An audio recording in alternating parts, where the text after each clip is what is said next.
Edward बोनो असं म्हणतात की सर्जनशीलता हा मानवी जीवनाचा अमूल्य ठेवा आहे. सर्जनशीलता नसली तर विकास नाही, विकास नाही तर परिवर्तन नाही, आणि परिवर्तन नाही तर आपल्या जीवनाचा प्रवास हा पुन्हा शून्यापासून सुरू होतो. याचाच अर्थ सर्जनशीलता नसली तर जीवनात आमूलाग्र बदल होणं शक्य नाही, आणि शिक्षण सर्जनशीलता वाढीचे महत्त्वाचे केंद्र आहे. आधुनिक युगातील बदलत्या घटकांचा शिक्षणावर देखील प्रत्यक्ष परिणाम होत असतो. म्हणूनच नवीन शैक्षणिक धोरण 2020 ही नवशैक्षणिक क्रांती आहे असं अनेक शिक्षणतज्ज्ञांचं मत आहे. नवीन शैक्षणिक धोरणातील मूलभूत घटकांपैकी एक म्हणजेच विद्यार्थ्यांना स्वतंत्र विचार करण्यास प्रेरित करणं. या धर्तीवर आविष्कार ही सर्जनशील संशोधन प्रकल्प स्पर्धा मैलाचा दगड ठरू पाहत आहे. सावित्रीबाई फुले पुणे विद्यापीठाच्या अंतर्गत गुणवत्ता निर्धारण कक्ष अर्थात इंटरनल क्वालिटी ॲश्युरन्स सेल आणि मराठा विद्याप्रसारक समाजाच्या कर्मवीर रावसाहेब थोरात कला, कर्मवीर भाऊसाहेब हिरे वाणिज्य व कर्मवीर अण्णासाहेब मुरकुटे विज्ञान अर्थात केटीएचएम महाविद्यालय यांच्या संयुक्त विद्यमाने आयोजित आविष्कार विभागीय संशोधन प्रकल्प स्पर्धेनिमित्त उपस्थित या कार्यक्रमाचे अध्यक्ष, मराठा विद्याप्रसारक समाज संस्थेचे सन्माननीय सरचिटणीस, नाशिक बार असोसिएशनचे अध्यक्ष, यशवंतराव चव्हाण प्रतिष्ठानचे अध्यक्ष माननीय ॲडव्होकेट नितीनजी ठाकरे साहेब, या प्रसंगी उपस्थित सावित्रीबाई फुले पुणे विद्यापीठाच्या इंटरनल क्वालिटी अश्युरन्स सेलचे संचालक माननीय प्रोफेसर संजयजी ढोले सर, या प्रसंगी उपस्थित माननीय प्राचार्य डॉक्टर मोहन वामन, केटीएचएम महाविद्यालयाचे प्राचार्य, या आविष्कार विभागीय स्पर्धेचे प्रमुख आयोजक माननीय doctor V B Gaikwad sir, आविष्कार विभागीय स्पर्धेचे परीक्षण करण्यासाठी उपस्थित सर्व सन्माननीय परीक्षक, केटीएचएम IQAC समन्वयक डॉक्टर ND गायकवाड, केटीएचएम संशोधन कक्ष समन्वयक अर्थात academic research coordinator doctor Praveen Nalawade, सर्व उपप्राचार्य, विविध महाविद्यालयातून आलेले प्राध्यापक आणि महाविद्यालय स्तरावरून निवड होऊन विभागीय स्पर्धेत सहभागी होत असलेले आपण सर्व नवोदित संशोधक विद्यार्थी मित्रांनो, सर्वप्रथम मी आपणा सर्वांचे मराठा विद्याप्रसारक समाज आणि केटीएचएम महाविद्यालयाच्या वतीने सहर्ष स्वागत करतो. केटीएचएम महाविद्यालय हे महाराष्ट्रातील एक प्रमुख शैक्षणिक केंद्र बनलेले आहे. केवळ 16,000 विद्यार्थी, नॅकचे A++ मानांकन, UGCचे उत्कृष्ट क्षमताशील महाविद्यालय, उन्नत भारत अभियान, DST फिस्ट, DBT स्टार ह्या योजना राबविणारे महाविद्यालय हीच केटीएचएमची ओळख नाही, तर विद्यार्थ्यांना चाकोरीबाहेरील ज्ञान देण्यासाठी अनेक विद्यार्थी केंद्रित उपक्रम राबविणारे महाविद्यालय ही केटीएचएमची खरी ओळख आहे. म्हणून केटीएचएम महाराष्ट्रातील प्रथम आणि देशातील 4थ्या क्रमांकाचं पारंपरिक उच्च शिक्षण देणारं महाविद्यालय ठरलं आहे. केटीएचएम महाविद्यालयाचे प्राचार्य माननीय डॉक्टर व्ही गायकवाड सर आज आविष्कार स्पर्धेच्या मुख्य आयोजकाच्या भूमिकेतून इथे उपस्थित आहेत. मी सरांना विनंती करतो की या प्रसंगी आपण प्रास्ताविकपर मनोगत सादर करावं.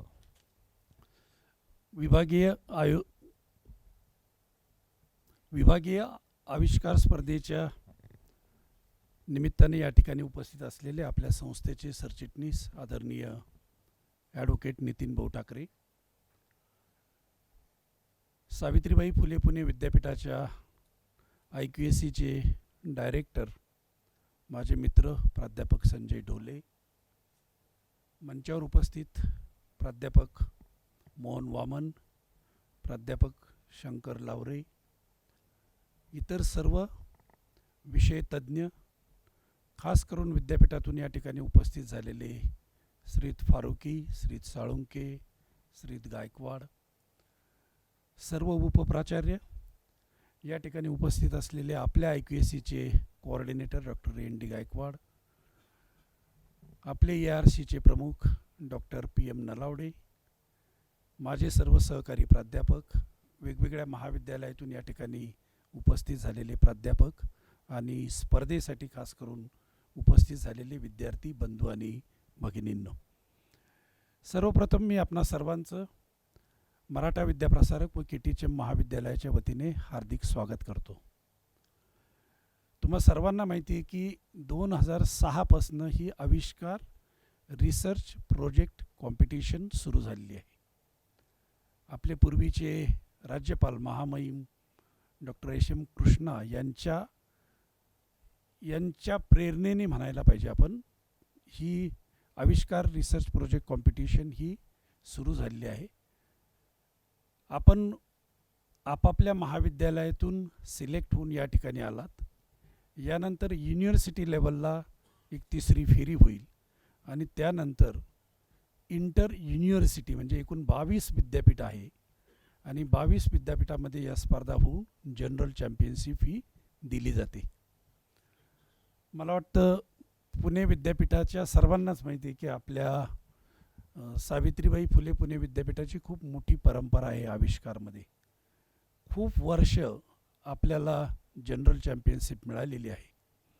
थोडे काही अपवाद वगळले तर आपण ती परंपरा कायमच ठेवण्याचा नेहमीच प्रयत्न केलेला आहे आणि त्यासाठी खूप चांगलं मेकॅनिझम हे सावित्रीबाई फुले पुणे विद्यापीठाने आजपर्यंत डेव्हलप केलेलं आहे. म्हणूनच की काय, college level, zonal level, university level आणि मग फायनल स्टेट लेवलच्या कॉम्पिटिशनला आपण तयार होत असतो. आपल्या पुणे विद्यापीठाचं जे इंटरनल क्वालिटी ॲश्युरन्स सेल आहे यांच्या मार्गदर्शनाखाली आजची ही झोनल लेवल कॉम्पिटिशन होत आहे. तुम्हाला माहिती आहे की एकूण 6 कॅटेगरी असतात आणि 3 कॅटेगरी आपण आपल्या कॅम्पसवर घेतो आहे आणि 3 कॅटेगरीचं इंजिनिअरिंग कॅम्पसवर ही जी स्पर्धा आहे ही होणार आहे. तुम्हाला हेही माहिती आहे की पूर्वी एकूण 4 वेगवेगळ्या प्रकारचे ग्रुप होते, UG, PG, PPG आणि टीचर. त्याऐवजी आता टीचर ग्रुप हा PPGमध्ये मर्ज केलेला आहे, परंतु त्याने फार काही फरक पडणार नाही. नंबर ऑफ जी काही बक्षीस आहे त्याच्यामध्ये फार मोठा फरक पडणार नाही. शेवटी 48चीच टीम ही प्रत्येक विद्यापीठाची राहणार आहे. त्यामुळं आपण सर्वांनी त्या प्रकाराने किंवा त्या पद्धतीने जर तयारी केलेली असेल तर आपल्याला निश्चित यश मिळेल. तुम्हाला माहिती आहे की बाहेर जे डिस्प्ले केलेलं आहे त्याच्यामध्ये प्युअर सायन्स जे ते या बायोटेक बिल्डिंगमध्ये होईल. त्यानंतर ह्युमॅनिटीज, लँग्वेजेस आणि फाईन आर्ट हे आपण BEd कॉलेजमध्ये घेतलेलं आहे आणि फार्मसी आणि मेडिसिन हे फार्मसी कॉलेजमध्ये ठेवलेलं आहे. जरी KTHM कॉलेजवर ही सर्व जबाबदारी दिली होती, पण यावर्षी येणारा जो रिस्पॉन्स होता तो मला वाटतं ओव्हरवेल्मिंग होता आणि मोठ्या प्रमाणात आल्यामुळंच आपण 2 ठिकाणी हे डिवाईड केलेलं आहे.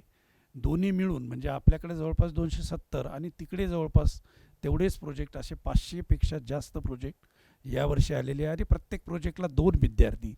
त्यामुळं हजारच्या दरम्यान एकूण विद्यार्थी दोन्ही कॅम्पसवर आलेले आहे.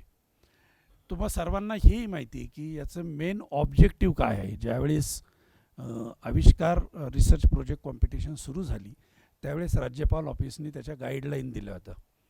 तर आपण नॅशनल लेवलला जे काही ऑब्जेक्टिव्ह आहे त्यातलं एक ऑब्जेक्टिव्ह कॉमन आहे की to inculcate the research culture among the student and faculty member also.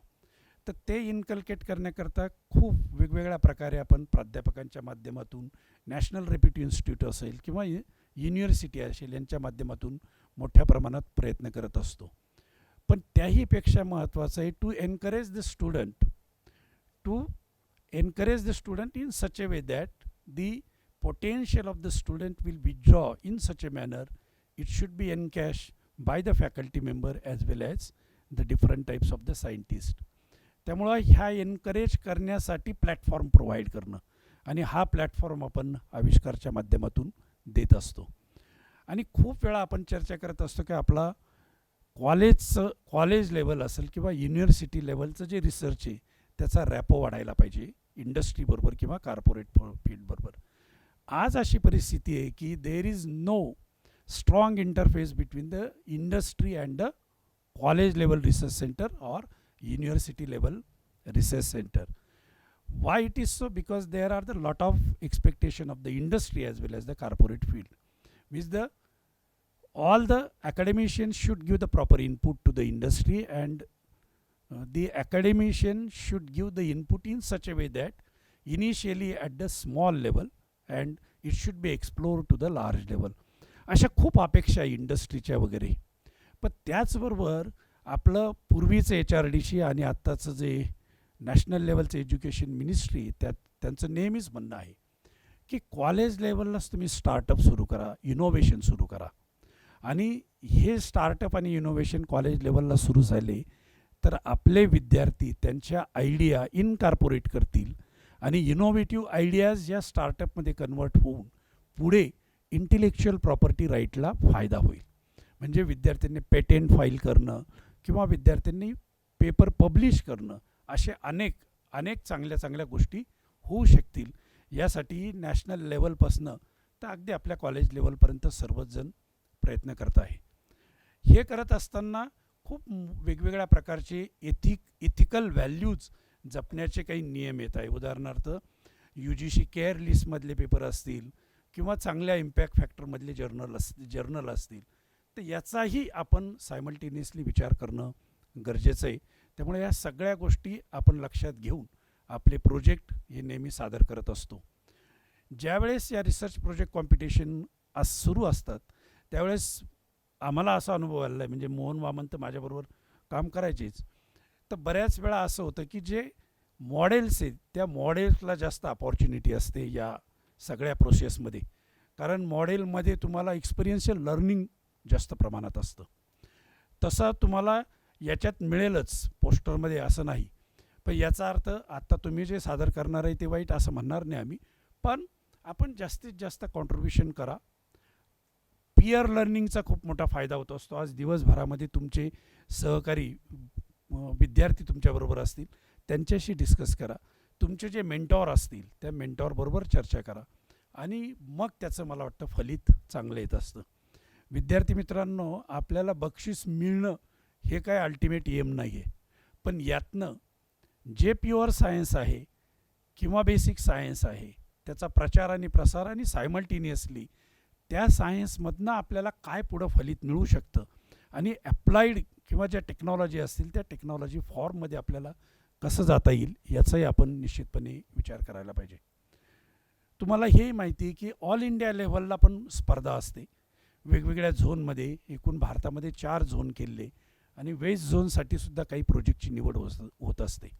त्यामुळं विद्यापीठाचे जे तज्ज्ञ मार्गदर्शक आहे किंवा तज्ज्ञ समिती आहे ते सायमल्टेनियसली आपलं विद्यापीठासाठी जे आवश्यक आहे ते प्रोजेक्ट सिलेक्ट करतात. पण त्याचबरोबर जे नॅशनल लेवलला वेगवेगळ्या झोनसाठी जे प्रोजेक्ट सादर करायचे त्याचाही निश्चितपणे विचार करत असतात. आज सुदैवाने नाशिकमध्ये काही लोकांनी जे बक्षीस ठेवले, मी नलावडे सरांशी बोललो, त्यांनी 1 लाखाचं बक्षीस ठेवलं आहे आणि आज ते 4 प्रोजेक्ट इथं सिलेक्ट करणार आहे आणि 25-25 हजारचं बक्षीस देणार आहे. मला वाटतं ही एक चांगली गोष्ट आहे की समाजामधून तुम्हाला प्रोत्साहन देण्यासाठी कुणीतरी पुढे येतं आहे आणि ही जी प्रोसेस आहे या प्रोसेसनी सर्व विद्यार्थी बांधवांना किंवा भगिनींना खूप मोठा फायदा होणार आहे. पुन्हा एकदा मी आपणा आलेल्या सर्व पाहुण्यांचं आणि तुम्हा सर्वांचं हार्दिक स्वागत करतो आणि सर्व विद्यार्थ्यांना आज दिवसभर ही जी काही प्रोसेस चालणार आहे त्यासाठी हार्दिक शुभेच्छा देतो. थँक्यू. असं म्हटलं जातं यंत्रासाठी तंत्र आणि मनासाठी मंत्र लागतात. आणि जेव्हा तंत्र आणि मंत्र एक नवीन स्वरूपामध्ये समोर येतात, तो असतो आविष्कार. आणि आविष्कारासाठी इथे उपस्थित असलेले मान्यवर जे आहे, त्यात पहिले मान्यवर आपल्या संस्थेचे सरचिटणीस आदरणीय ॲडव्होकेट नितीनजी ठाकरे साहेब यांचा सत्कार आपल्या कॉलेजचे प्राचार्य आदरणीय डॉक्टर व्ही गायकवाड सर यांनी करावा अशी मी त्यांना विनंती करतो. सावित्रीबाई फुले पुणे विद्यापीठ IQSC संचालक माननीय प्रोफेसर, ही जी स्पर्धा आहे ही 3 गटामध्ये होणार आहे. त्याच्यामध्ये humanities, language and fine arts, त्याच्यासाठी आपल्याला जे परीक्षक लाभलेले आहे कॉलेजमधलेच आहे, यांचा सत्कार कोटमे सर यांनी करावा अशी मी त्यांना विनंती करतो.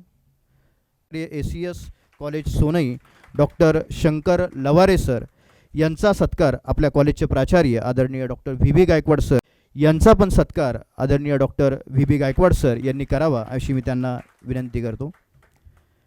तिसरा जोगले डॉक्टर उमेश लड्डा यांचा पण सत्कार डॉक्टर व्ही गायकवाड सर यांनी करावा अशी मी त्यांनी स्वीकारावे अशी मी त्यांना विनंती करतो. या प्रसंगी सावित्रीबाई फुले पुणे विद्यापीठाच्या IQSCचे संचालक माननीय प्रोफेसर ढोले सर उपस्थित आहेत. मी सरांना विनंती करतो की आपण मनोगत व्यक्त करा. सन्माननीय व्यासपीठ,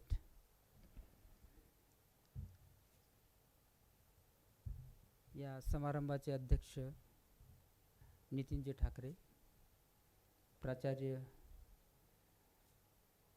डॉक्टर व्ही गायकवाड,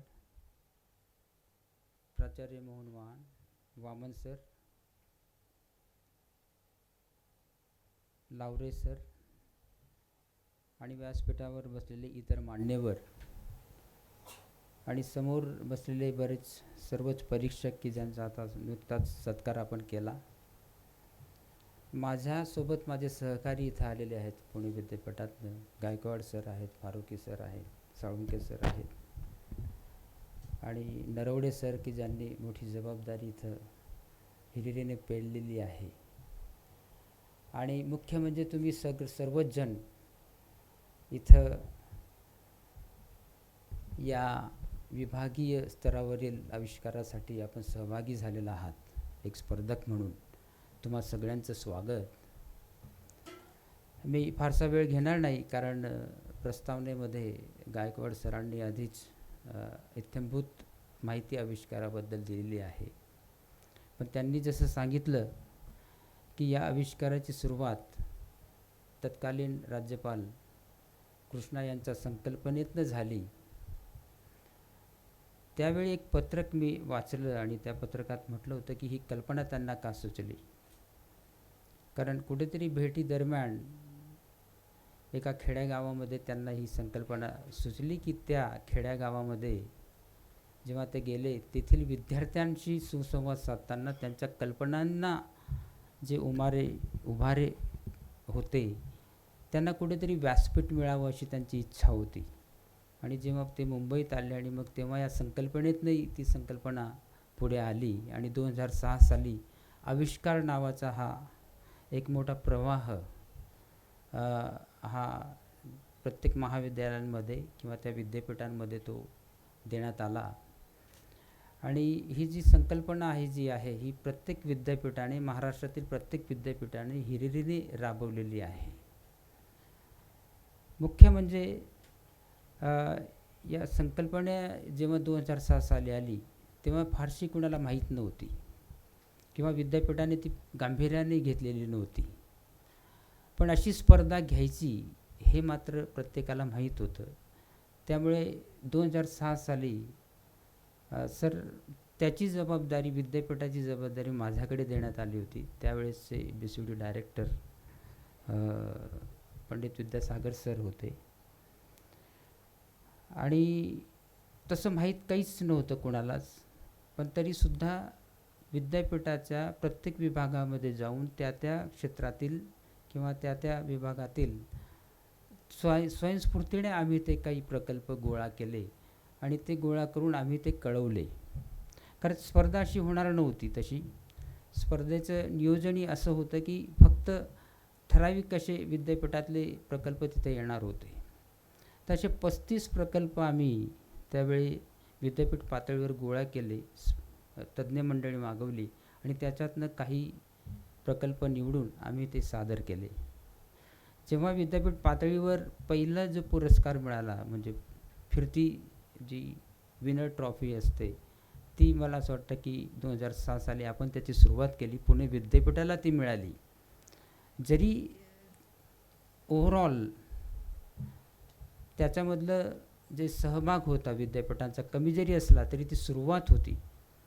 आणि भौतिकशास्त्रामध्ये एक नियम आहे, कुठल्याही एखाद्या जडत्व वस्तूला जर एखादा वेग दिला, मोमेंटम दिला तर तो जातो. तसा एक मोमेंटम देण्याचं काम मला असं वाटतं की त्यावेळी 2006 मध्ये या आविष्काराला मिळालं. आणि मग पुढे मला असं वाटतं की पुढे मोहिते सर OSD म्हणून आले, वामन सरांनी OSD म्हणून मोठं काम केलं. नंतर जायभाई सरांनी मोठं काम केलं. जायभाई सर जेव्हा नंतर गायकवाड सरांनी IQACचे डायरेक्टर असताना स्वतः मला असं वाटतं की 5 वर्ष त्यांनी या ॲक्टिव्हिटी अतिशय हिरिरीने पुणे विद्यापीठासाठी राबवलेल्या आहेत. आणि आतापर्यंत मला सांगायला आनंद वाटतो की 14 वर्षामध्ये, आज 16 वर्ष झाली, 2006 ते आज 2022, मधली 2 वर्ष सोडली ती सलग 14 वर्षचं आविष्कारचं आयोजन आज होतं आहे. आणि या 14 वर्षांपैकी 9 वर्ष 9दा आपण म्हणजे विनिंग ट्रॉफी जिंकलेली आहे आणि 5 वेळेस तर आपण जवळजवळ उपविजेतेपद आपण उपभोगलं. तर जेव्हा आता यावेळेस आपल्याला, आता आपण होस्ट आहोत, म्हणजे आपण स्वतः, आपल्याकडे शासनाने जबाबदारी दिलेली आहे.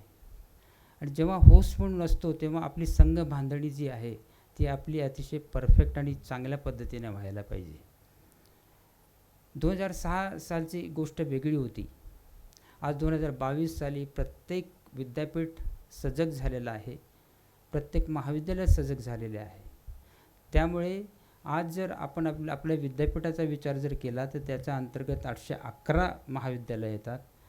आणि 811 ते 850 महाविद्यालयांपर्यंत जर आपल्याला तालुका पातळीवरचा जरी प्रकल्प आपल्याला एखादा घ्यायचा असेल, त्याचं जर अवलोकन करायचं असेल, त्याचा लेखाजोखा जाणून घ्यायचा असेल, तर आपल्याला त्याला प्लॅटफॉर्म दिला पाहिजे.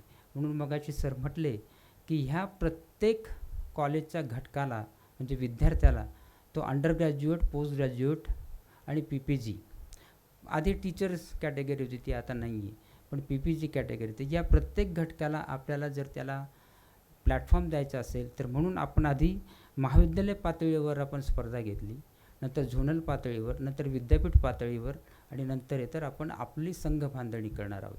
आपली संघ बांधणी इतकी सक्षम असली पाहिजे की आपण होस्ट आहोत, तर आपली जबाबदारी आहे की आपल्यालाही यावेळेस विनिंग ट्रॉफी आपल्याला जिंकणं अनिवार्य आहे.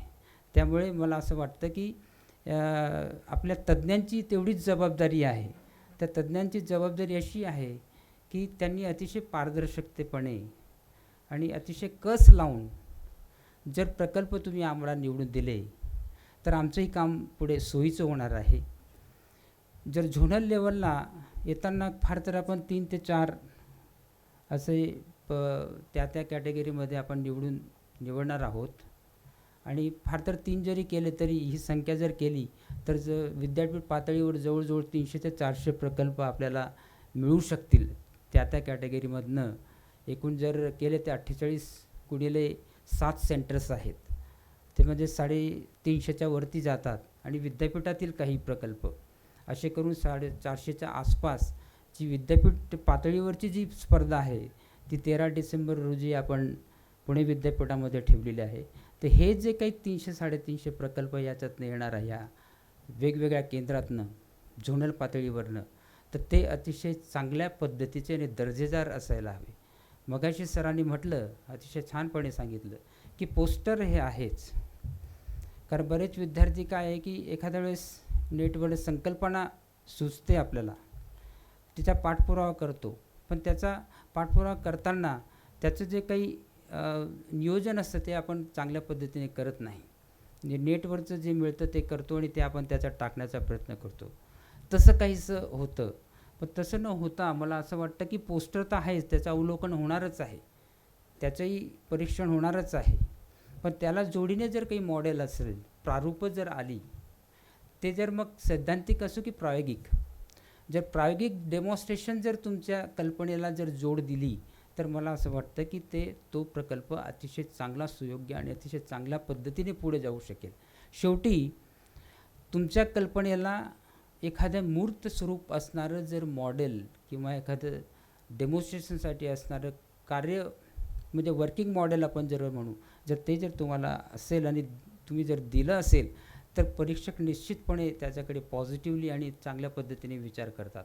हे मी आता झोनल लेवललाच सांगत नाही, पण हे विद्यापीठ आणि स्टेट लेवलला जेव्हा तुम्ही कॉम्पीट कराल, तेव्हासुद्धा हा आस्पेक्ट जो आहे तो तज्ज्ञ मंडळी जे आहे तो पकडतात. आणि तसं मला असं वाटतं की प्रत्येक जे स्पर्धक जे आहेत की ज्यांच्या मनामध्ये ह्या कल्पना आलेल्या आहेत, त्या तुम्ही सैद्धांतिक पातळीवर मांडाच आणि तुम्ही ते जस्टिफाय कराच.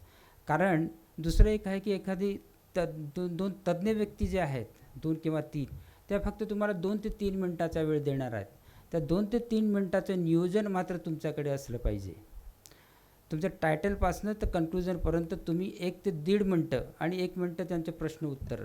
तर याचं नियोजन ज्याला चांगलं जमलं आणि ज्याने आपली संकल्पना लोकांपर्यंत पोहोचवली, तज्ज्ञांपर्यंत, तर तो मला असं वाटतं की चांगल्या पद्धतीने आपला प्रकल्प पुढे सादर करू शकेल.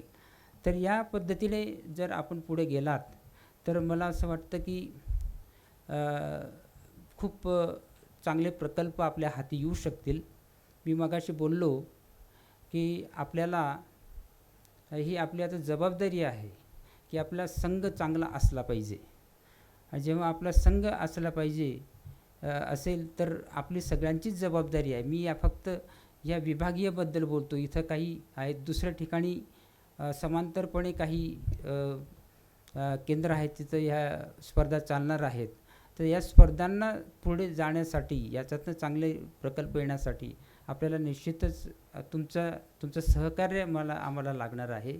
आणि हे सहकार्य असंच अबाधित राहो. कारण मला खरं तर या निमित्ताने फक्त सरांचे आभार मानायचे आहेत. कारण फार कमी कालावधीमध्ये खरं तर या गोष्टी घडलेल्या आहेत.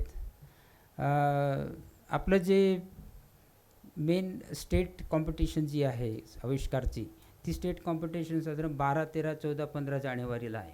आता फक्त आपल्या हातामध्ये 1 ते 1.5 महिना आहे. तर याच्यामध्ये आपल्याला 20 ते 25 तारखेपर्यंत आपली संघ बांधणी होऊन आपल्याला ती नावं कळवायची आहेत. म्हणून हा जो एक्झरसाईज जो आहे तो फार कमी कालावधी मी केला. मी, मोहन सर आणि Faruqui sir, Salunke sir, Gaikwad sir, आम्ही एकत्र बसलो. एका दिवसामध्ये मला असं वाटतं की सर आम्ही ते नियोजन केलं आणि गायकवाड सरांना फोन केला, नरवडे सरांना फोन केला, प्रत्येक सेंटरच्या प्राचार्यांना फोन केला. एकाही प्राचार्याने असं म्हटलं नाही की सर मला यावेळी जमणार नाही. त्यांनी प्रत्येकाने लागलीच, तुम्ही फक्त सांगा आम्ही करतो. आणि तसं नियोजन फारुकी सरांनी केलं आणि ते प्रकल्प तिथून निवडून त्यांचे नावं सकट त्यांनी दिलं. तर सर खरोखरच मी तुमचा आभारी आहे की या अतिशय कमी वेळेमध्ये तुम्ही आणि चांगल्या पद्धतीचं नियोजन तुम्ही इथं केलेलं आहे. थोडा आर्थिक बाबीचा उणीधुणे होत असतं, पण त्याची बाजू तुम्ही निश्चितपणे समजून उमजून आम्हाला सांभाळून घेतलेली आहे आणि आम्ही त्या बाजूने खरं तर आम्ही सांभाळून घेऊ. तर आपल्याला या स्पर्धेतनं पुढे जायचं आहे आणि निश्चितपणे एक लक्षात ठेवायला हवं की आपल्यासारखेच इतर विद्यापीठही आहेत, तेही तयारीला लागलेले आहेत. त्यांची तयारी आपल्या पुढे झालेली आहे, कारण त्यांचं विद्यापीठ पातळीवरून संघ बांधणी आधीच झालेली आहे. तर आता आपण संघ बांधणीकडे जातो आहोत. तर ती संघ बांधणी जर चांगली सक्षमपणे आता आपण करूया आणि मग नंतर पुढच्या नियोजनामध्ये तुमचं सहभाग आणि तुमचं सहकार्य आम्हाला हवंच आहे आणि तेवढं मी ते गृहीत धरणार आहे. त्या टप्प्यामध्ये आपण निश्चितपणे आपण भेटू. कदाचित असं होईल की एखादा प्रकल्प जो आहे तो खूप चांगला आहे आणि एखाद्या वेळेस त्या स्पर्धेमध्ये तो आलाही नसेल, पण तो जर तज्ज्ञांच्या याच्यातनं आला तर कदाचित त्याचंही अवलोकन होण्याची शक्यता नाकारता येत नाही. तर तसंही होईल, पण पण त्याचं जे अवलोकन जे आहे, त्याचे परीक्षण आहे, ते एक वेगळ्या पातळीवर होईल आणि तो जर तो डेमॉन्स्ट्रेशन लेवलला जर असेल, जर टिकत असेल, चांगला असेल, तर त्याचंही कदाचित होऊ शकेल. असं होऊ शकेल किंवा तर खूप कमी वेळेमध्ये कोणाला एखाद्या चांगली संकल्पना आहे, चांगलं मॉडेल आहे, चांगलं वर्किंग मॉडेल आहे, पण ते करू शकला नाही आणि तो भाग घेऊ शकला नाही. पण तो जर नंतरच्या काळामध्ये जर आला या टप्प्यामध्ये आणि त्याचं परीक्षण जर चांगलं झालं, तर त्याचाही विचार कदाचित भविष्यामध्ये आम्ही करू शकू. तर तुमचं सगळ्यांचं सहकार्य मी गृहीत धरतो आणि सर पुनश्च मी तुमचे आभार मानतो आणि आपण मला असं वाटतं की मी तुम्हा सगळ्यांना शुभेच्छा देतो आणि शुभेच्छा मी खरं तर तज्ज्ञांना देईन, कारण हा त्यांचा खरं तर हा कस त्यांच्यासाठी आहे. कारण विद्यार्थी हा अतिशय हिरिरीने आणि चांगल्या पद्धतीने अतिशय आपला प्रकल्प सादर करत असतो, वर्किंग मॉडेल दाखवत असतो, पण त्याच्यातलं नाविन्य जे आहे, इनोव्हेटिव्ह आयडिया जी आहे, ती आहे किंवा नाही हे परीक्षकांना समजून घ्यावं लागतं आणि तो कस त्यांच्यासाठी. खरं तर तुम्हाला सगळ्या परीक्षकांना मी शुभेच्छा देतो आणि तुम्ही आम्हाला चांगले प्रकल्प मिळवून द्याल याची शाश्वती मी इथं बाळगतो आणि थांबतो. धन्यवाद. धन्यवाद सर. गेल्या 108 वर्षांमध्ये महाराष्ट्रात आणि भारतात अनेक राजकीय, सामाजिक, सांस्कृतिक आणि शैक्षणिक स्थित्यंतरे झाली. अशाही परिस्थितीत गुणवत्ता जपून ठेवणारी महाराष्ट्रातील एक अग्रगण्य शैक्षणिक संस्था अर्थात मराठा विद्याप्रसारक समाज, बहुजन हिताय बहुजन सुखायचा वसा नित्यपणाने जपणारी मविप्र संस्था विद्यार्थ्यांच्या सर्वांगीण विकासावर भर देते. मविप्र वक्तृत्व करंडक स्पर्धा, मविप्र महोत्सव, मविप्र युवा स्पंदन, मविप्र अक्षर सुधार उपक्रम, मविप्र मूल्य शिक्षण अभियान, मविप्र इंग्रजी संभाषण कौशल्य उपक्रम, मविप्रचे मानव संसाधन विकास केंद्र अशा अनेक योजना याचेच प्रतीक आहेत. मविप्रच्या आद्य संस्थापकांचा वारसा समर्थपणे पेलणारे व्यक्तिमत्व अर्थात मविप्रचे सरचिटणीस माननीय ॲडव्होकेट नितीनजी ठाकरे साहेब. मी साहेबांना अध्यक्षीय मनोगत व्यक्त करण्याची विनंती करतो. आविष्कार विभागीय संशोधन स्पर्धेच्या निमित्तानं आज या ठिकाणी उपस्थित असलेले प्राध्यापक संजयजी ढोले, प्राचार्य मोहन सर, मोहन वामन, त्याचप्रमाणे शंकर लवारे, या महाविद्यालयाचे प्राचार्य बी गायकवाड सर, परीक्षक म्हणून असणाऱ्या आशा ठोके, तुषारजी पाटील, सोनाली पवार, डॉक्टर उमेशजी लड्ढा, सर्वच परीक्षक, त्याचप्रमाणे सर्व प्राध्यापक, या स्पर्धांमध्ये ज्यांनी भाग घेतला आहे असे सर्व विद्यार्थिनी आणि विद्यार्थी मित्रांनो, एक अतिशय चांगला उपक्रम सावित्रीबाई फुले पुणे विद्यापीठाच्या आणि IQACच्या माध्यमातून इथे पार पडतं आहे. त्याच्यामध्ये विभागीय स्तरावरती सर्व विद्यार्थ्यांचा संशोधन स्पर्धा आजच्या दिवसामध्ये होणार आहेत आणि या माध्यमातून जे प्रकल्प निवडले जातील त्यांना पुढच्या स्तरावरती काम करण्याची संधी ही विद्यापीठ पातळीवर मिळणार आहे. त्यामुळं या स्पर्धा अतिशय महत्त्वाच्या स्पर्धा आहे. मग सांगितलं की राज्यपाल कृष्णा यांच्या संकल्पनेतून ही स्पर्धा सुरू झाली आणि गेल्या 15-16 वर्षापासून मध्यंतरी 2 वर्षाचा कालावधी सोडला तर 14वी स्पर्धा आज या ठिकाणी पार पडते. नवीन शैक्षणिक धोरणाबद्दल आता सर्वत्र बोललं जातं आहे. 2020 साली आलेल्या या धोरणामध्ये संशोधनावरती जास्तीत जास्त भर दिलेला आहे आणि आज सर्वत्र नवीन शैक्षणिक धोरणाबद्दलच्याच चर्चा चालू असतात. कालसुद्धा मी मुंबईला यशवंतराव चव्हाण सेंटरमध्ये नवीन शैक्षणिक धोरणावरती जे काही एक सेमिनार होता त्या सेमिनारला मी होतो. तर अतिशय मोठ्या प्रमाणामध्ये संपूर्ण देशामध्ये या नवीन शैक्षणिक धोरणाची अंमलबजावणी करण्याच्या संदर्भातलं काम सुरू आहे. अतिशय मोठं काम आहे आणि हा नवीन हे जे काही नवीन शैक्षणिक धोरण येतं आहे त्याच्यामध्ये जे काही टप्पे त्यांनी दिलेले आहे त्याचं काम हे प्रत्यक्षपणे आता सुरू पण झालेलं आहे आणि त्याचे प्रत्यक्ष दृश्य परिणाम हे येत्या काही दिवसामध्ये आपल्याला दिसणार आहे. या नवीन धोरणामध्ये जे काही सगळ्यात महत्त्वाची जी काही ज्या गोष्टीवरती भर दिला आहे ते म्हणजे संशोधन. मग ते विद्यार्थ्यांच्या माध्यमातून असेल, प्राध्यापकांच्या माध्यमातून असेल, या सगळ्यांनी संशोधनामध्ये जास्तीत जास्त रस घ्यावा असं केंद्र शासनाला वाटतं आहे. त्याच्यामध्ये आपण जे काही नेहमीचे जे काही विद्यापीठाचे करिक्युलम असतात त्याच्यामध्ये जे काही अभ्यासक्रम असतात त्या अभ्यासक्रमांमध्ये वर्गामध्ये शिकल्यानंतर प्रत्यक्षपणे त्याला प्रात्यक्षिकाचा अनुभव कसा मिळेल, त्याच्या इंडस्ट्रियल व्हिजिट्स कशा वाढतील, अशा संदर्भात अभ्यासक्रम सुरू करण्याचं काम या ठिकाणी सुरू आहे. आणि आज ही काही स्पर्धा होते ही सुद्धा बेसिक सायन्सवरती आधारित असेल किंवा वेगवेगळ्या डिसिप्लिनमध्ये या स्पर्धा होत आहेत. त्याच्यामध्ये फार्मसी असेल, मेडिकल असेल, या सगळ्याच विषयांमध्ये वेगवेगळे प्रकल्प त्यांचं सिलेक्शन होणार आहे आणि त्या माध्यमातून विद्यार्थ्यांना अतिशय चांगलं असं काम करण्याची संधी मिळणार आहे. हे खरं आहे की आपल्याला ग्रामीण भागामध्ये सुद्धा अतिशय चांगले हुशार विद्यार्थी आहेत, परंतु त्यांना त्यांच्या संशोधनाला किंवा त्यांच्या बुद्धीला चालना देईल असं काही काम करण्याची संधी मिळत नाही. परंतु अशा प्रकारच्या स्पर्धांमधून ज्यावेळेस त्याला पुढे जाण्याची संधी मिळते आणि त्याच्या प्रकल्पाला ही मान्यता मिळते, त्यानंतर तो विद्यार्थी खऱ्या अर्थाने पुढे पुढे जातो आणि भविष्यामध्ये जे काही आपल्याला अपेक्षित आहे त्या संशोधनामध्ये तो प्रत्यक्षपणे भाग घेतो. आज मला वाटतं सगळ्यात महत्त्वाची गोष्ट म्हणजे बेसिक सायन्सवरती जास्तीत जास्त भर देण्याची गरज ही आता आपल्या सगळ्यांनाच भासते. अनेक प्रकल्प नवीन येत असतात, परंतु हे नवीन संशोधन होत असताना त्याच्यामागे असणारे जे काही संशोधक आहेत या संशोधकांची खऱ्या अर्थाने उणीव आपल्या सगळ्यांनाच भासते. आणि अशा दृष्टीने अशा प्रकारच्या स्पर्धा या विद्यापीठ स्तरावरती, महाविद्यालयीन स्तरावरती होणं हे खूप आवश्यक आहे. याकरता बऱ्यापैकी खर्च जरी येत असला तरीसुद्धा तो खर्च करण्याची गरज आहे. आणि या विद्यार्थ्यांमध्ये असणारा जो काही स्पार्क आहे तो स्पार्क आपण ओळखला पाहिजे. विशेषतः प्राध्यापकांचं हे काम आहे की त्यांनी त्यांच्या वर्गामध्ये असणाऱ्या विद्यार्थ्यांमध्ये असणारा हा स्पार्क ओळखणे आणि त्याच्या कलागुणांना वाव देणं, हे काम जर चांगल्या पद्धतीने झालं तर हे विद्यार्थी भविष्यामध्ये खूप चांगल्या पद्धतीने काम करतात याचा अनुभव आहे. त्यामुळं आजच्या या स्पर्धांच्या निमित्ताने मी एवढंच म्हणेन की आपण सर्वजण मोठ्या आशेने या स्पर्धांमध्ये आलेले आहात. तुमचं जे काही स्किल आहे ते तुम्ही याच्यामध्ये दाखवालच. बक्षीस मिळेल किंवा न मिळेल त्याला फार महत्त्व नाही, परंतु आपण या स्पर्धांमध्ये सहभाग घेतात हेच मला वाटतं फार महत्त्वाची गोष्ट आहे. कारण आपल्या महाविद्यालयामध्ये हजारो विद्यार्थी शिकतात, त्यापैकी तुम्हाला या प्रकल्पासाठी निवडलं याचा अर्थ तुम्ही या ठिकाणी खास विद्यार्थी आहातच. त्यामुळे केवळ बक्षीसच्या मागे न लागता आपण याच्यामध्ये काम करावं. भविष्यातसुद्धा आपले जे काही संशोधक वृत्ती आहे ती तशीच जागृत ठेवावी आणि जीवनामध्ये अनेक चांगल्या संधी येत असतात, या संधींचा आपण नक्की लाभ घ्याल अशी या निमित्तानं मी आशा बाळगतो.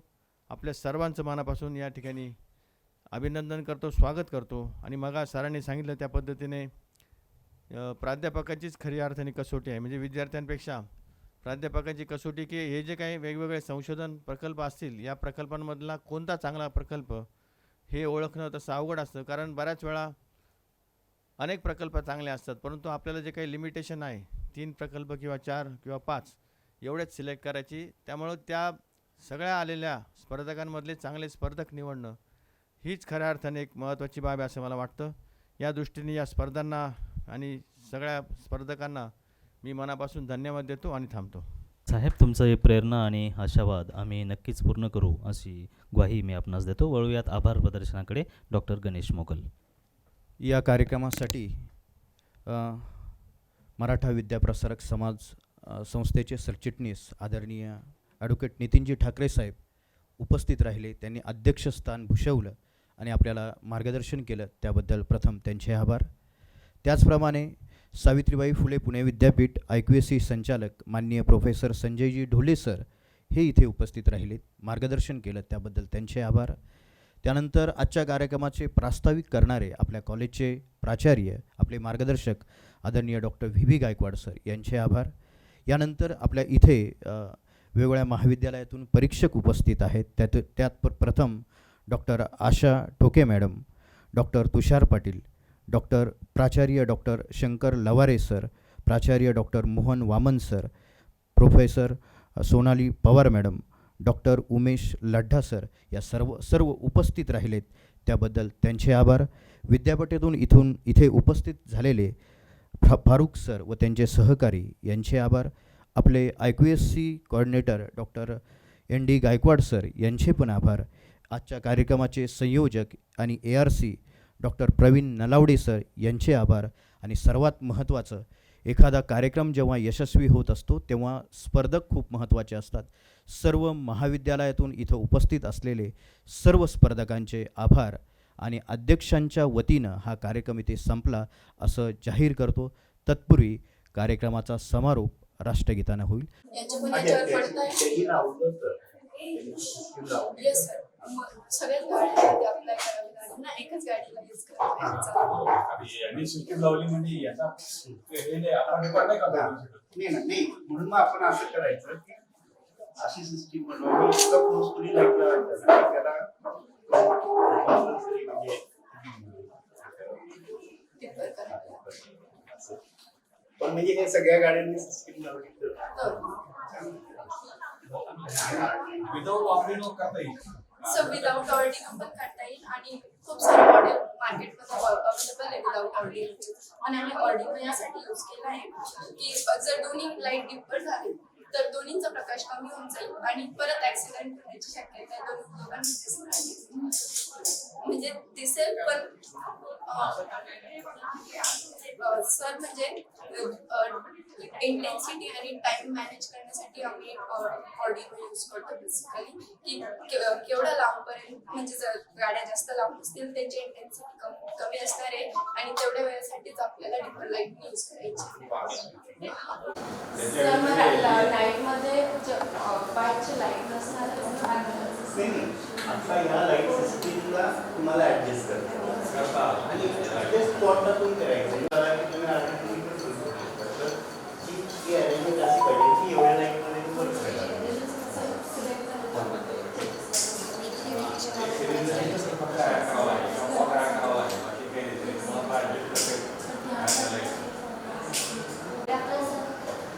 Sir, our topic is an automated zebra crossing using Arduino UL.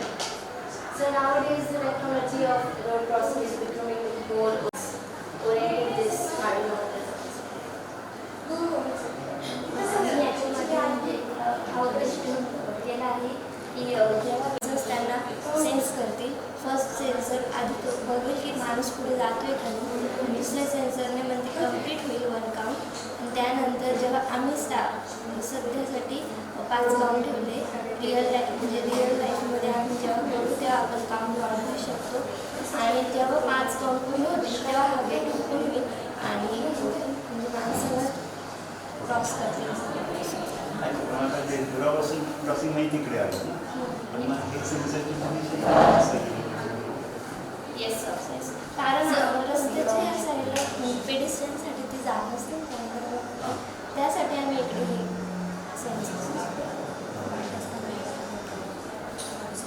त्यावेळेस सिग्नल चालू असतील तर मग ते क्रॉस कसं करेल? सर क्रॉसिंगच्या वेळेस सिग्नल टर्न्स रेड आणि ग्रीन. म्हणजे फक्त तो इकडून माणूस येतो आहे काय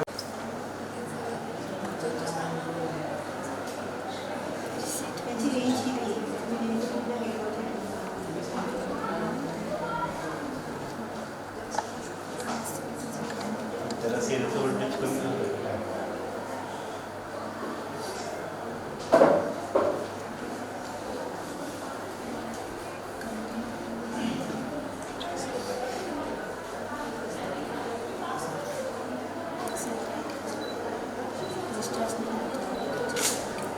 सेल आहे का दुसरा आणि कनेक्शन कशी केली?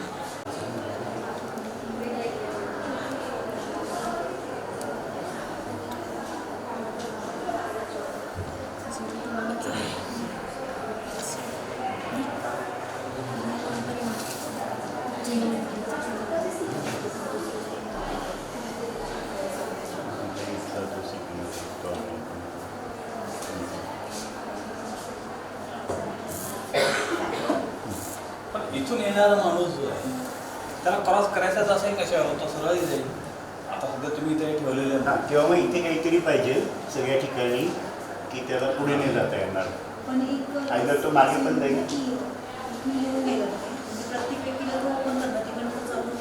नो मॅम, फर्स्ट सेन्सर जेव्हा सेन्स करायला आहे सेकंड तेव्हाच गेट ओपन होईल. फर्स्ट सेन्सर मी जर का माझा सेन्स केला आहे तो माणूस मागे गेला तर नाही काउंट होणार किंवा गेट ओपन होणारच नाही.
मॉडेल जवळ रुपया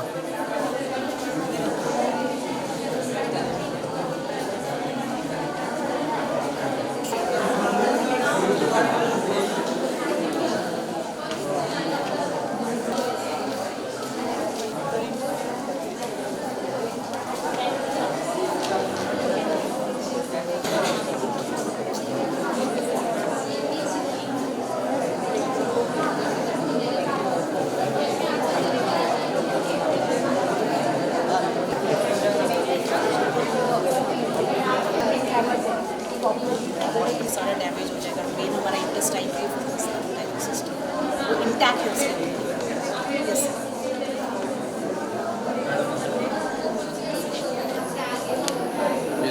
not beneficial to the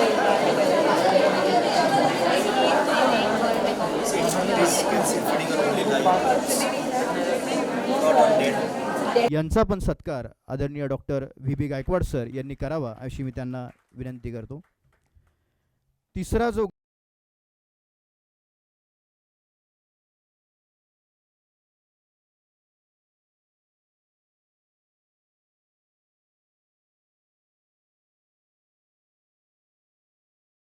According to you, why you say that? Because we found out that these pansies contain different phytochemical compounds present and it can be used as medicine. Usually it is not any paper that we can perform the TLC with this process. Or you are only the first to develop this method. So the use of TLC is very common. Very common and very basic. So from the TLC, you can say that the proteins, flavonoids, alkaloids, steroids present here. No. Only from TLC you can't be judged if there is presence of the tannin, steroids. त्याने मटेरियलची flammability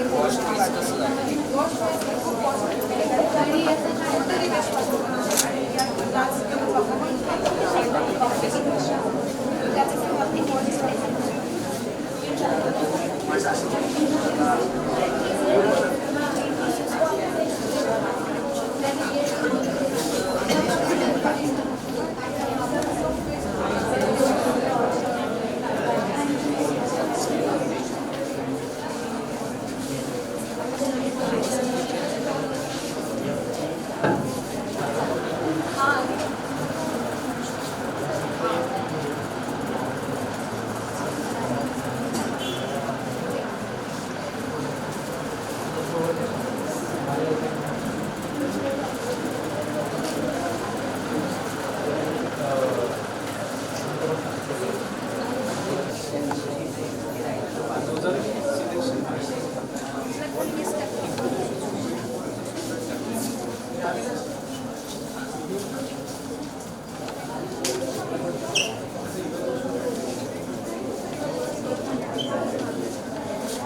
surveillance of society and further generation of